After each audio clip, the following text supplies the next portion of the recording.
Hi, everyone. It's Janice from the Divorcing Religion podcast. I'm excited to tell you that my book is now for sale.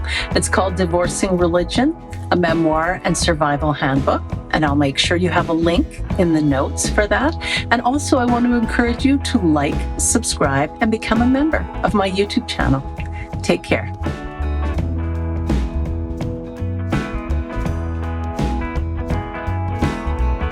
Welcome to the Divorcing Religion podcast. I'm your host, Janice Selby. I'm a registered professional counselor and a religious trauma recovery coach.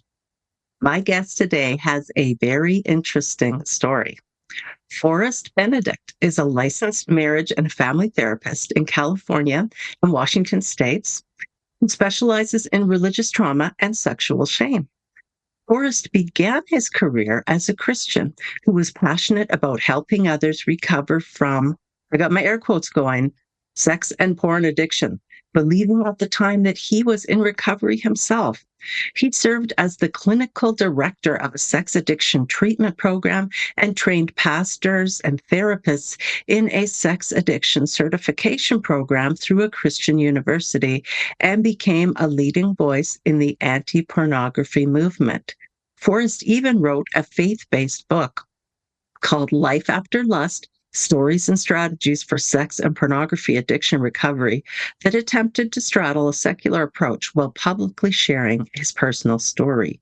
However, and it's a great however, since deconverting from Christianity, Forrest has dramatically shifted his focus to helping those wounded by religious systems reclaim their sexuality and authentic sense of self. As part of that transformation, he even unpublished his book. I love that so much. Today, he offers online therapy through his private practice and also works online with Stormhaven Counseling and Wellness in Temecula, California. I hope I'm saying that right. Welcome, Forrest. I'm so glad to see you today. Thank you, Janice. It's so nice to be here with you. I was just more and more enthralled as I was reading your bio there. And boy, oh boy, the fact that you unpublished that book, I feel that speaks so highly of personal and professional integrity, because you are in a very different place now than you were when you wrote the book. Yeah, that was, a very difficult decision.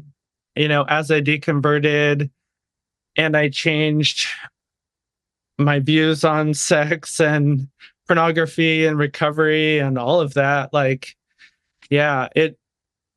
actually unpublished my book from a different place of I've shared too much of my personal life with the public, because that's part of being a Christian is you share personal things. Overshare. Without even questioning. And that was a big reason. But then also there was all these other pieces around. It was such a I didn't realize it, but it was such a purity culture infused book that came out of me really fighting my own lust my whole life, Mm-hmm. and then unfortunately packaging that in sex addiction recovery and then promoting that. And I mean, I got a lot of attention and kind of Christian sex addiction fame from that. Yep. You made a big splash. Yeah. But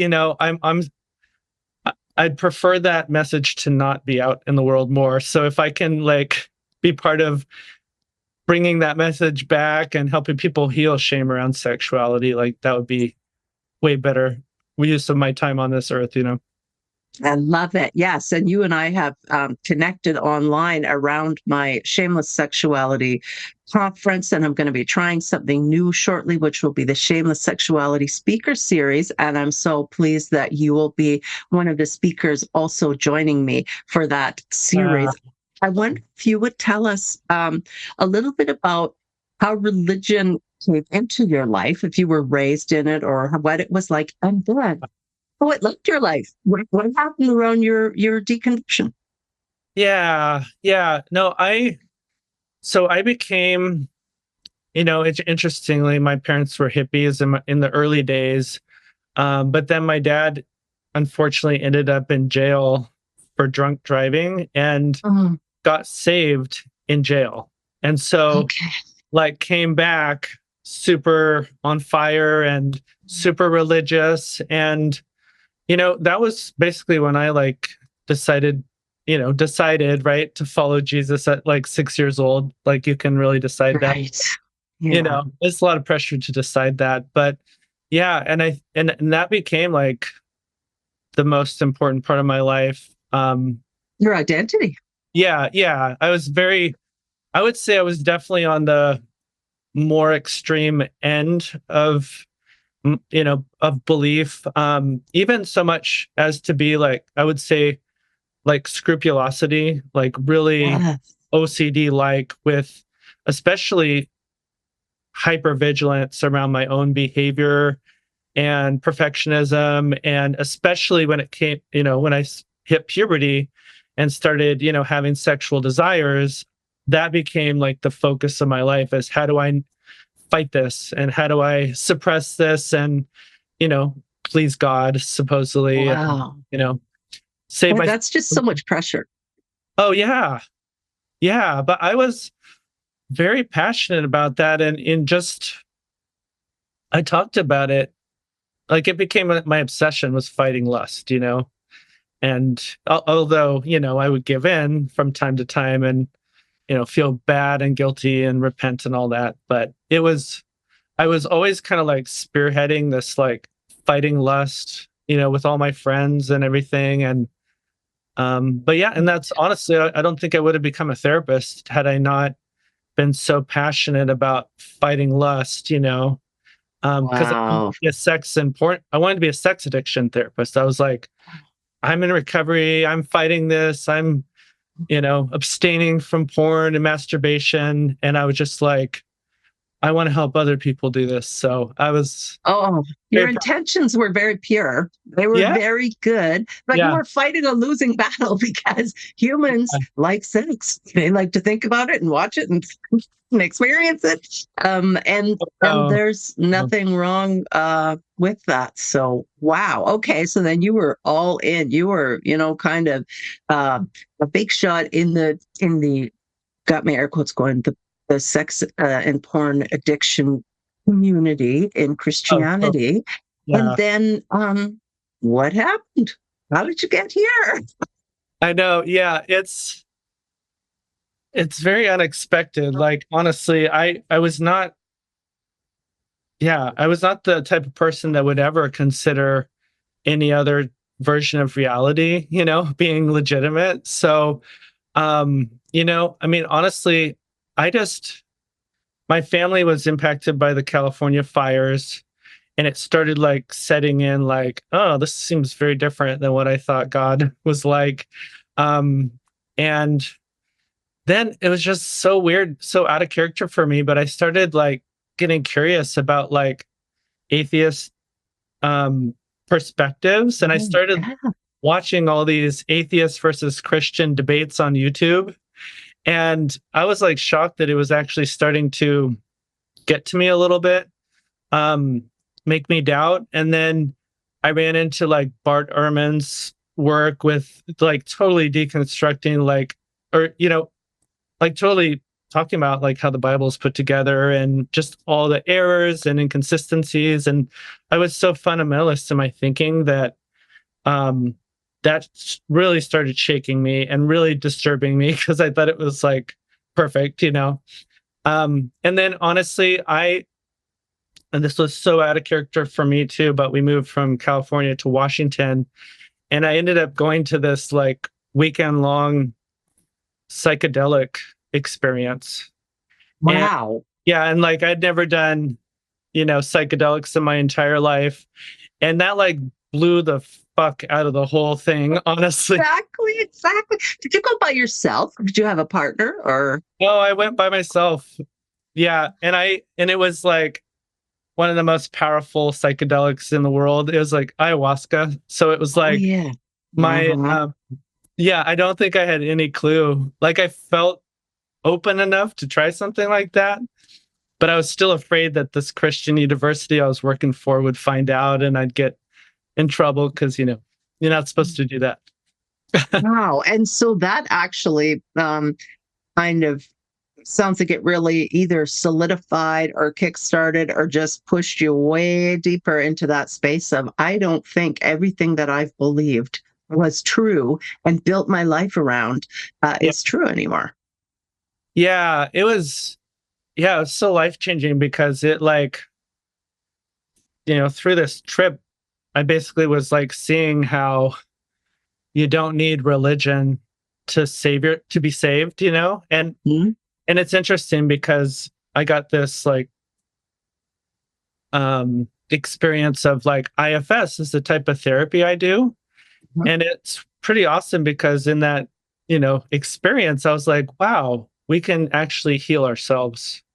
And I knew about IFS, but it ended up becoming kind of my path is like, hey, we don't need religion to save us, but we can save ourselves and we can heal ourselves.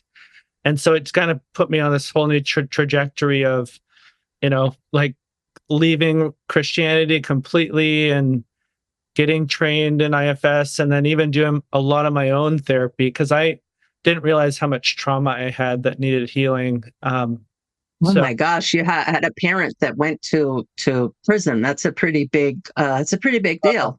Huh? yeah, oh yeah, there was tons of family trauma and then tons of religious trauma that I didn't realize was there too. Yeah, and it's so interesting to me also how in the church we are lauded the more extreme we become. So for you, it meant, kind of spearheading this whole thing, anti-porn movement, all that. And for me, it was, I'm going to stop wearing makeup and jewelry. I'm going to wear a head covering. I'm just going to like blend into the background and be the submissive partner as best as I can. And the church is like, oh, wait, oh, like that person's very holy. And I'm like, my family who was watching from the outside, my brothers who, never did buy into religion really. And I think they were just shaking their heads going, what is happening to our sister? But in Wow. the church, I just got positive reinforcement. And I Yeah. earnestly believed that it was the right thing and what I was doing was right. And that my example that I was setting was right. Yeah.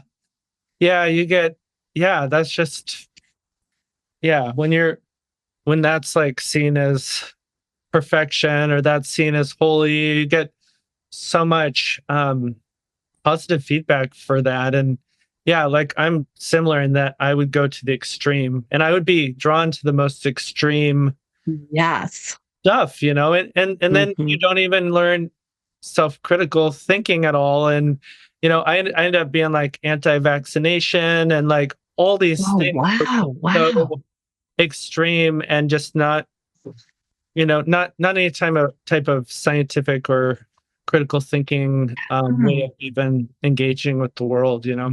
Well, how recent is your deconstruction then? Because you mentioned the California fires. That doesn't seem like very long ago to me. Well, I mean, there's been a lot of There've fire. been several fires. Yeah. Well, yeah, I mean, no, I've been deconverted about let's see, we moved to Washington about 6 years ago. So Oh, I've only been deconverted about a little over 5 years. right. But I went like it became like I kind of lost my mission in life and purpose. And so I made healing my mission and purpose. And so I did like a ridiculous amount of therapy and even some deeper like psychedelic assisted therapy. And so I just went headfirst into my own healing. So I've Yeah. been relatively recent that I deconverted, but I've thoroughly deconverted very deeply, kind of on the Right. Yeah. so Yeah. And you mentioned IFS, internal family systems, if there are folks who don't know that. And so that has also been very helpful for you personally as you've kind of teased apart all the things potentially that made you vulnerable to religion in the first place, because we know that's when people become religious during times of vulnerability or transition, and childhood is especially vulnerable. yeah, yeah, definitely. And yeah, IFS has been really, I would say, personally meaningful to me. Because like especially leaving religion, like I had no sense of like how to find direction in my life, you know? Right. Because we were told that was our purpose, to know God and make him known, or whatever your church Yeah. said to you. So Yeah. that's what we lived for. Yeah. So you become dependent on like authority figures telling you what's right for you and who you are and how you need to behave, but you don't have any skills for actually like listening to yourself, or even, even knowing like what to even trust inside of you. So, IFS is awesome because it really turns you inward and helps you like really listen and get to know yourself on a very deep level. And to me, that's become like an internal compass for me, is just, and healing all the pain and the trauma so that I could become like my authentic self, that's just like confident being who I am. So it's been powerful. So de-shamifying. That's one thing Oh, I love yeah. about IFS. It's just, and that's, I am all about de-shamifying, because religion really piles on the shame. Yeah. Even people in society who may not be religious, but of course we're just swimming in this sea of patriarchy, and it's very Christian themed or Abrahamic religion themed, and it's hard to escape shame in that setting. Yeah. Yeah, that's a great point. Yeah. That's one thing I love about it too. It's such a like a self-compassionate approach. It's kind of like, instead of like approaching your psyche like, oh, you're bad or wrong or a sinner at heart, it's like, yeah, it's like coming towards yourself with curiosity and openness, and it's assuming that at your core you're like amazing and powerful, and like you have everything you need within you, that your value is inside, and it's just so different than that worldview that I grew up with. It's powerful. Oh, yes. And that just makes me think in my own practice as a professional counselor, that unconditional positive regard for my clients. I Yeah. see that part of them. I see that part of them that is good and that is trying, and that, is just doing the best they can. And people need that reflected to them when they've had a lifetime of, especially if maybe parents were not the healthiest, and our parents are our first to reflect back to us our value. But if the mirror they're holding up is cracked or broken or warped in some way, then that's the reflection that we're getting. And so it can be very helpful to have someone else on the outside reflect back to us that they see our Yeah. goodness. Yeah. Yeah, absolutely. And my experience is that over time people can internalize that and see that, and as they get to know themselves, they can see their goodness and their value, and just, yeah. I mean, that's the thing, is I really want to help people change their relationship with themselves. Themselves, yes. And so actually, I have a question then. So it's, just been about 5 years for you that you've really deconstructed. You mentioned we moved to Washington. Do you have a partner? What has your deconstruction been like that way? Yeah. Yeah, that's a great question. Yeah, my wife and I have been married almost 20 years. And so, Nice. like we both waited till we were married to have sex, and like we were both so religious. And so, yeah, I mean, thankfully she's deconverted as well. So Oh, this would be just hell. I mean, no pun intended, but this would be terrible if we weren't both on a similar path. Um, but yeah, it's been super beautiful too, because like like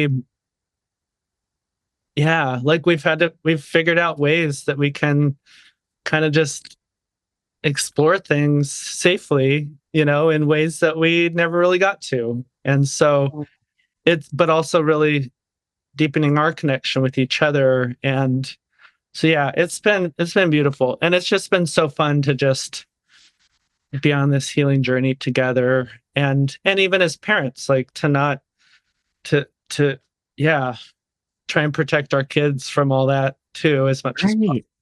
And that's an entire journey in itself, deconstructing when we have children. And so the children's previous experience was, in my case, it was like, oh, mom is about the most uptight person we can ever imagine. And then they got whiplash seeing me all of a sudden be like, oh, there's no God. I'm gonna get a tattoo. I'm gonna get dreadlocks. What do you want to do? Just kind of it was Yeah. so extreme because my Yeah. personality does tend to be somewhat extreme. Yeah. So how has that part of the journey gone for you, parent? Because then you often go from authoritarian parenting to more of a consequence-based parenting. Like if you want to try that thing, I guess you can, but boy, oh boy, it might really suck. Yeah. Yeah. No, it's been such a shift. And, you know, this is interesting because I was just thinking about this the other day. Because I used to like go out in the community and give seminars to parents on how to protect your kids from porn, Mhm. like all the consequences, all the things it would do to hurt their brains and all this stuff. Um, but and now having a teenager, I'm like, oh God, I'm so grateful that I've changed my perspective on that because it was funny. I was just thinking the other day, I was like, man, he probably is watching porn. And I really honestly, I hope it's good porn. I'm just Right, like, I'm right. not worried about it, like, hurting him. I'm just like, yeah, as long as you stay away from stuff that's, like, dehumanizing people or violent or, non-consensual stuff Right, right. or Or yeah, knowing that it's not real. It's not real. yeah, What you're yeah, watching is not real. And yeah, so please exactly. do not engage in relationships with other people expecting that that is real. And then you think you're just Yeah, going to try out all these things that you've witnessed. And then, totally. of course, the opportunity to discuss consent, which is not something that we talked about or learned about in Yeah, Christianity for the most part. totally. Yeah, just had such a different perspective on healthy sexuality, or I don't know, I just would hate if I would hate if I still was a Christian and just being like, if I was hyper vigilant about, you know, his phone. And I mean, obviously I do have some protectiveness, but it's not a free for all. But, I don't know. I just love that we can at least bring like a total shame free message about sexuality Yes, and just, it's more about or safer exactly. sex than Yes. don't have sex ever until you're married or whatever. Right, right. And even being able to celebrate it and say, yeah, I mean, sex is great. It feels really good. And in fact, if it doesn't feel good, something's not quite right. Yeah. And so Yeah. opening up also the possibility for dialogue so that they know they can bring any question to you, anything, and they'll never be shot down for it. They won't be shamed. You Yeah. might not, or I might not necessarily have the answer right at the ready, but I can reassure them that, oh, okay, I think I know where I can find the answer for this. And, I'll get it for you just so they don't feel embarrassed. They don't have to feel embarrassed. None of us have to feel embarrassed about Yeah. sex or sexuality. We're animals basically, and Yeah. that's a good part. That's a kind of a fun part of I being know. the way we are. Absolutely. Yeah. Yeah. That's the most important thing is just building a good relationship with our kids, so that they can, yeah, just feel like there's nothing wrong with them. And they can feel like, yeah, we can talk about all this. And I mean, I think we'd probably be way more open to talking about it than they seem to be, but Yep. at least they know like this is a topic we'd love to talk about. Yeah, and even because I know this comes up with my clients for sure, ethical porn. So there's Oh, porn out there that is not yeah. ethical at all, and we don't want to be contributing to if there's sex trafficking or anything going on. But there is ethical porn that exists Uh, where everybody's being fairly compensated. There is yeah. safety on the set, and it's literally actors doing their job that they want to be doing. Yeah. Yeah, exactly. Or, like professional sex workers or people that create their own content. There's just so many places to go to experience those things. And that's the thing, when I was in the anti-porn movement, there was no such thing as ethical porn in their perspective. Right. You know what I mean? It was all dangerous. Because they felt like it was a sex negative perspective. It was just like all of it's bad because it's, most of that's religious based thinking, really. And so is that why you left California? Because in California, your work was very public about being anti-porn, or it just happened that you moved to Washington, or was Washington a chance to start over in a more sex positive way? It's a good question. The reason we moved from California was because our youngest child had such bad asthma and allergies that he was repeatedly in the ICU because he couldn't breathe. Oh, wow, that's scary. Yeah, that was in Fresno because the air is so bad there, and then all the fires and everything. So it's really just moving for him to a place where there's clean air, and we just felt like this is a beautiful place. And then it just so happened that we left Fresno, where there literally is like over 500 churches in that town. Like it's such a like Bible Belt part of California. And so, yeah, that helped us to get away from that community. And then and that was right before COVID hit and stuff with politically that was happening. So it just kind of worked out perfectly. This ended up being the perfect place, to just rebuild our lives. And our son can breathe. He doesn't have any issues with his breathing. It's beautiful. It's just healthy for all of us. Yeah, Washington State is so beautiful. I love it. I love it. Yeah. I'm always exploring new areas here. It's just so pretty. So, yeah. And so, did you have to, or did you feel the need to talk to your clients, if you had kind of long-term clients, and you've had this massive paradigm shift in your own life? How did that work? Yeah. No, that's been quite a journey too, because I like, it was very disorienting. Yeah, it's a good word for it. Yeah, having that is like a mind fuck it or unfuck or whatever you want to like, just like I didn't know. It was confusing for me to figure out what was real because I'm trying to guide others.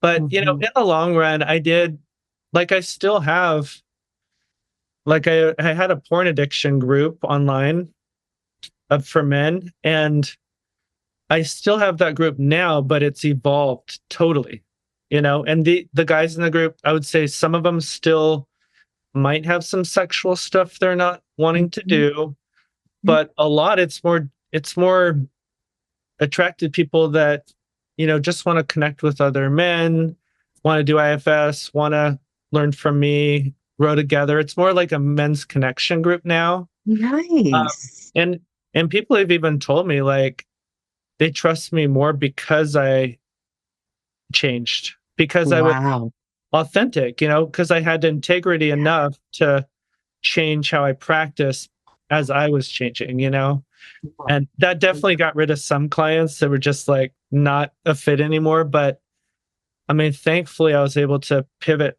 my whole specialty and keep enough clients. But now they're just a better fit, like, for who I am now. Boy, when we were talking about your book earlier and some of the reasons you chose to remove it from publication, when I wrote my book and published my book last year, there was so much that I left out that I could have put in. But I mean, at some point you have to stop writing and decide that it's ready. But on the other hand, I grappled with, like, how much do I put in there? Because I am a professional clinician and I have colleagues out there, I have clients out there. So wanting to be vulnerable enough and share enough about myself that potential clients could say, okay, this is an imperfect person. who recognizes, when they've made a mistake and they do their best to make amends. And that I'm someone who will not sit in judgment of other people. Yeah. And in some ways, that was when I stepped out on my marriage, when I broke my marriage vows, when I went outside my marriage. In some ways, that was for me a very important thing that I did, because it immediately brought me crashing down to this earth, instead of this idea of I was somehow so holy and beyond reproach and all those things. And I'm like, oh, actually, given the right set of circumstances, anybody is capable of anything. So out goes judgment. We're just all humans trying to get by. Yeah, definitely. No, I'm glad that you shared that and chose to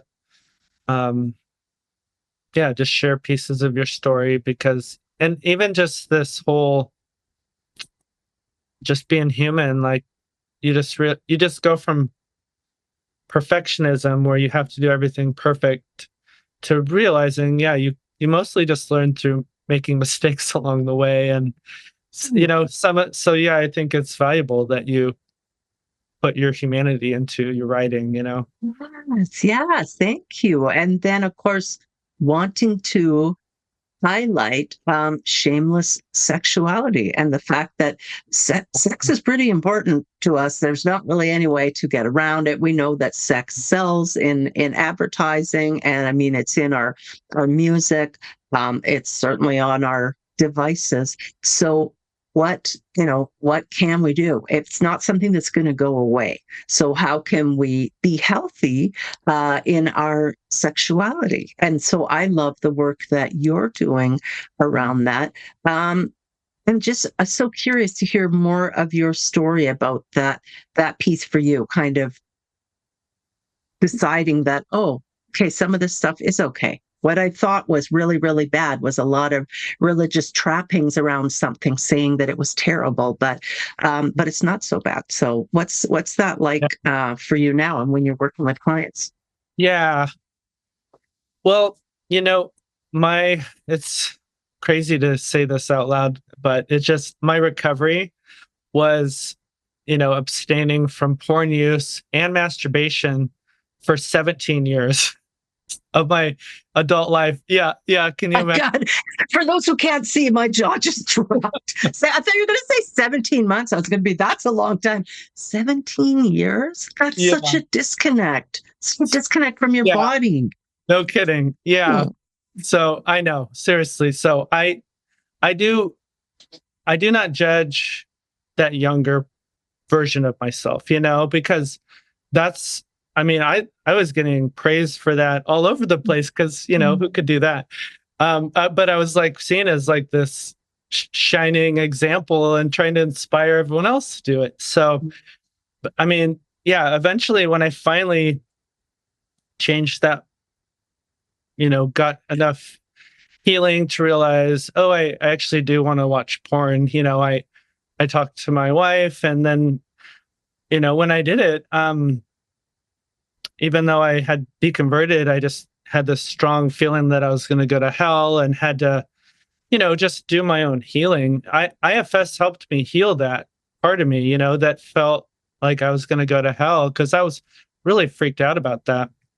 But since then, I would say if anything, I'm trying to make up for lost time. I have I have full, I have lots of freedom in that area. And, honestly, like I would say, like in my relationship, we've found ways to like ethically explore kind of however we want, like we just have realized that we want to honor ourselves and just still keep our connection. But yeah, it's just because honestly, there's a lot of stuff I just want to try and see if I like it or not. And even if it's a time thing, I'll just be like, wow, like my first time going to a strip club in Portland, I was like, holy shit, I can't believe I've haven't done this. And so, like, it's just like, I did it once when I was a Christian as a teenager, but it was this huge shameful experience. Oh, yeah. Like, oh, God doesn't, so it's just, Yeah. there's stuff like that that's just like, it's just so liberating to have freedom to just follow your curiosity and your desire and not just like shut it down.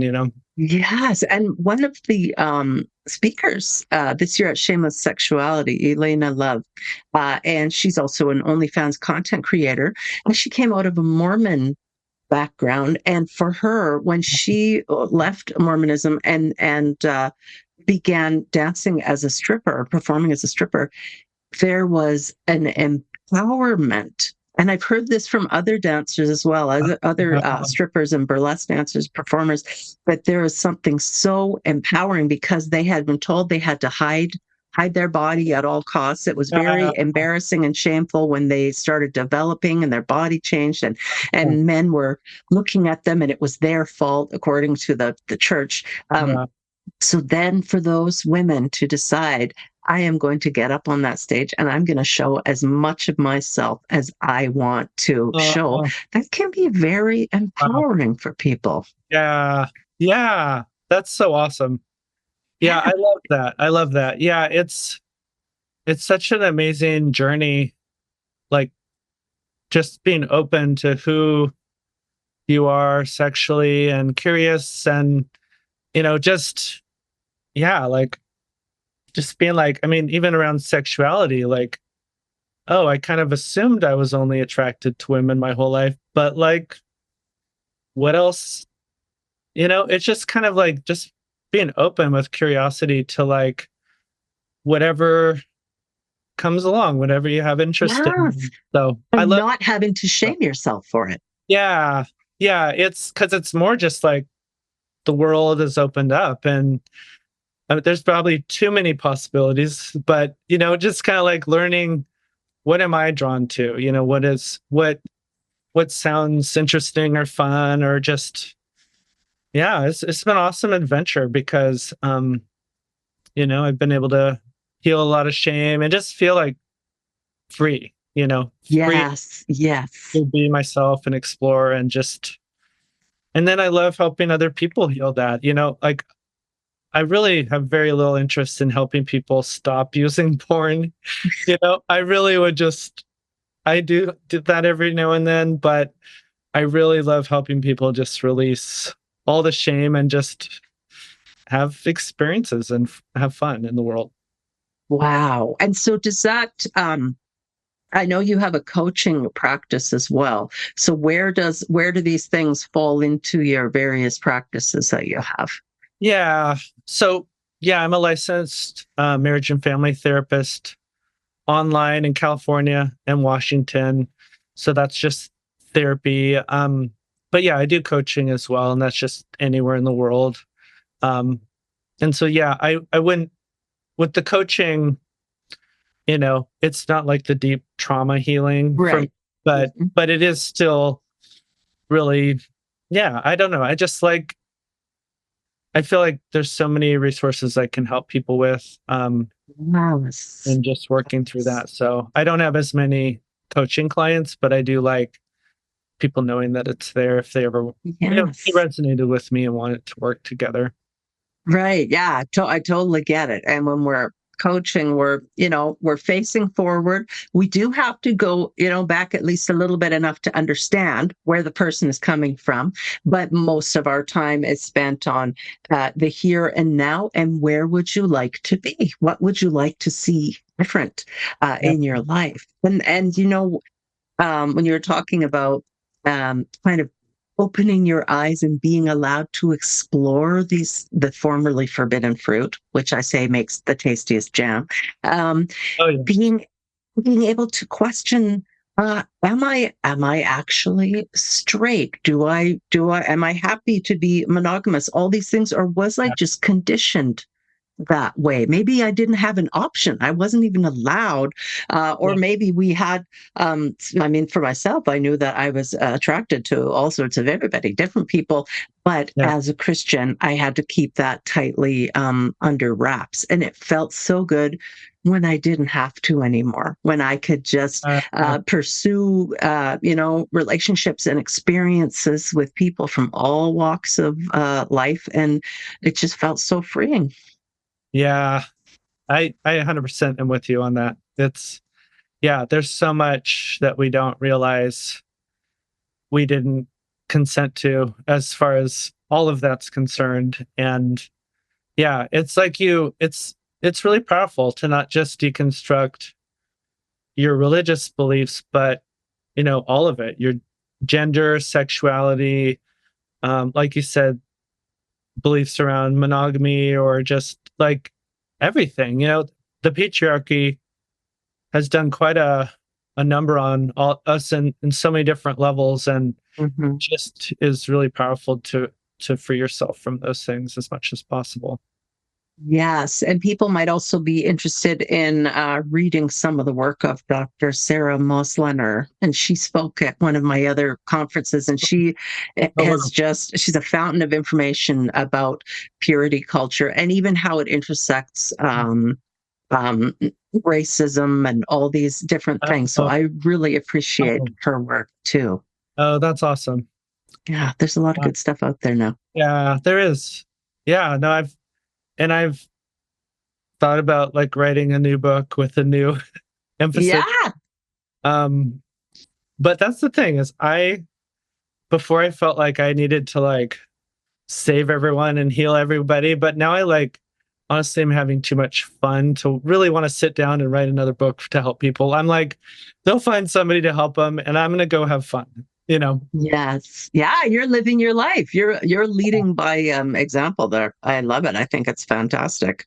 I have a question about, so when we were Christians, we were taught and believed that people could have porn and sex addictions. And something that I have found through my practice through the years, often if a man um, comes to me wanting some help, it's the wife, and there's often religion Uh, in the background saying he has an addiction, he's addicted to this, and then of course people feel shame around even that word, yeah, addiction, and they can feel very powerless with that as well. And so I think there's been more of a transition to looking at behaviors that might be compulsive rather than an addiction, but that's kind of your uh, forte. So what do you think about that? yeah, yeah. I was so confused for a while around this and just had to like, yeah, it's been a challenge. You know, the way I view it now is I think that the majority of people that think they're porn addicts or sex addicts um are like self-diagnosing based on their own sexual shame or their religious beliefs, or Mhm. like you mentioned, they have a partner that thinks they're being unfaithful because they're watching porn or something. Yes, women will. I mean, some women that I know, I will say not all women, but it can common to feel like he is cheating on me because he watched porn, and they feel it. They're deeply wounded by this, and so then of course the partner's like, oh my god, this is a terrible thing, and I must be a terrible person. And Exactly. Yeah. Yeah. So that's the thing. It's very complicated when that type of person seeks help because, you know, part of me just wants to say, well, it's not the addiction. You actually just need to get rid of the religion, and then you'll right, then you'll be good. And so mhm. it's a challenge to work with that. But yeah, I definitely think that some people are compulsive though with sexuality, and they'll use sexuality um as a way to avoid like their emotions or their responsibilities or that type of thing. But those are more in situations where it's like, they're watching porn or having sex so much that it's like affecting they can't go to Right. work next day, or they can't, That's a problem. they're spending thousands of dollars, or they're Right. really out of control behavior. Interfering with their life. Yeah, it's not like, oh man, I watch porn once a week and I can't stop, Right. I mean, it's Yeah. just, yeah. So yeah, I think, and honestly, I like IFS a lot because it can help a person understand themselves without me needing to tell them this is an addiction or not, Mm. because helps them kind of discover the origins of like this part of them that wants to watch porn. And they might realize through their own self understanding that it's like, oh, wow, this part just wants to have some fun, just thinks this is so fun and loves bodies and loves all the stuff, but it kind of helps them discover that themselves instead of just me telling them as the authority, this isn't an issue. But yeah, I would say, yeah, I don't know if does that explain? Yes. Yes. And the interesting thing to me also there is that religion can actually behave or serve as an addiction in some ways. I Oh, mean, if yeah. we're, well, and that's again when we're lauded in religion for being extreme, but people can, and like your dad kind of grabbed onto or latched onto Christianity when Yeah. he had been in the throes of something else. And this is also when I look at all the AA groups and addiction groups that meet in churches, and it's like, oh, here, you're going to swap your addiction one Yeah. for the other. And that also is Oh, very problematic. And then growing up in those homes, it can feel like our parents' love is conditional. We have to keep performing as a Christian, or there'll be a breach or a rupture in the family.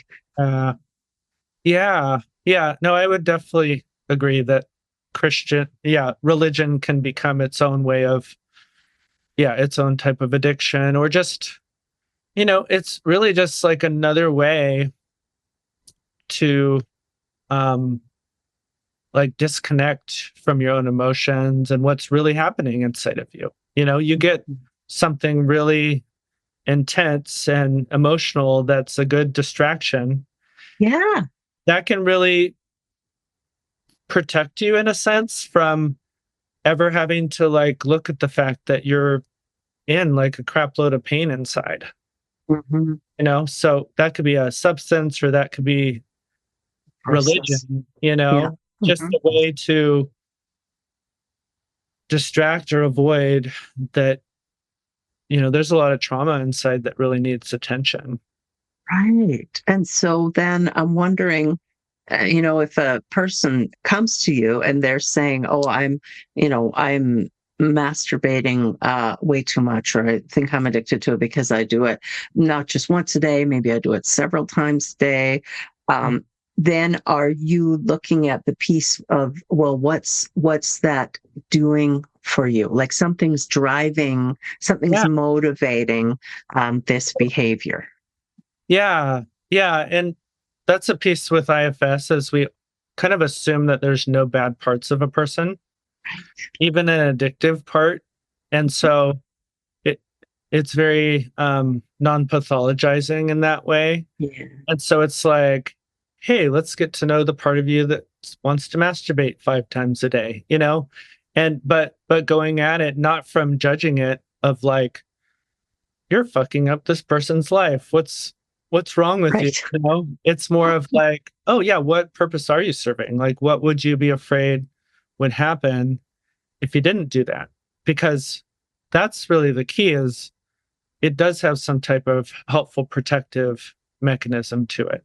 Mhm. And if other perspectives see it as like a bad thing, and that would be for anything. I mean, I'd say drug use, alcohol, dependency, like all the things we do to distract ourselves from what's really needing our attention inside of us. Yeah. Wow. And that really it can run the gamut. I mean, it can be shopping, gambling, Yeah. drugs, alcohol, sex, just all sorts of things. And when I'm speaking to my clients, I speak in terms often of is something serving you or is it mastering you? And all these things that we were just talking about are great servants, but terrible masters. And so Yeah. we don't want to switch into that less healthy dynamic where the activity or the thing is mastering us and motivating us. We want to keep it in balance just so that it serves us. It's not bad. It's serving us, serving a need, fulfilling a need, but it's easy for things to get out of balance. Yeah. Yeah, definitely. Um, and this is maybe a button pushing piece to things, but I've even seen that kind of in atheistic communities, like even just going to this extreme of being so intellectual that you avoid the emotional connection with yourself.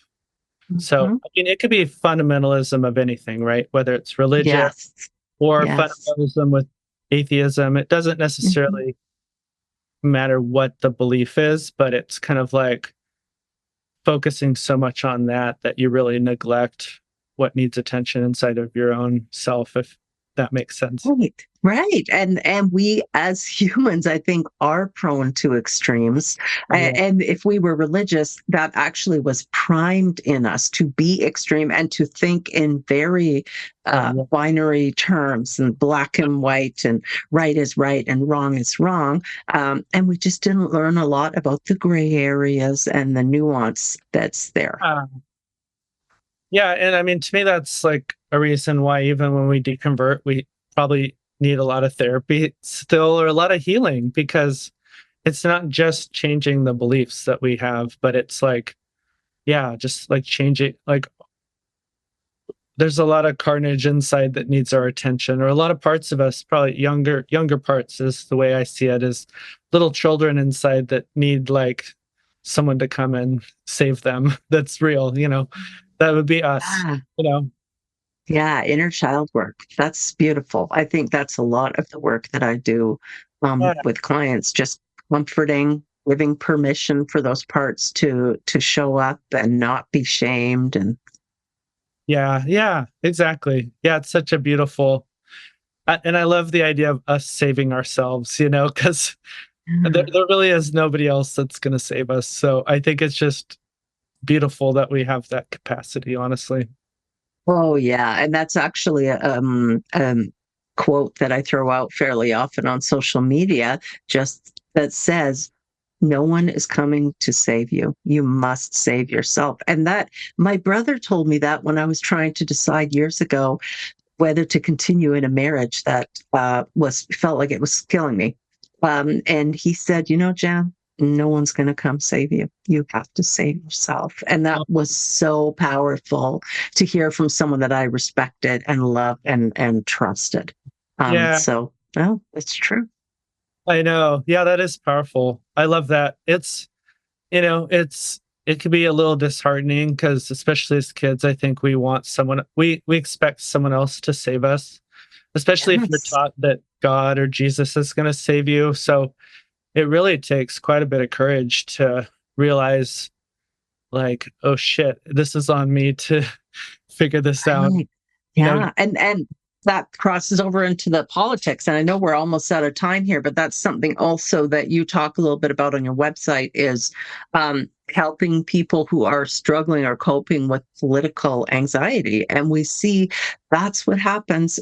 Christians want a strong man.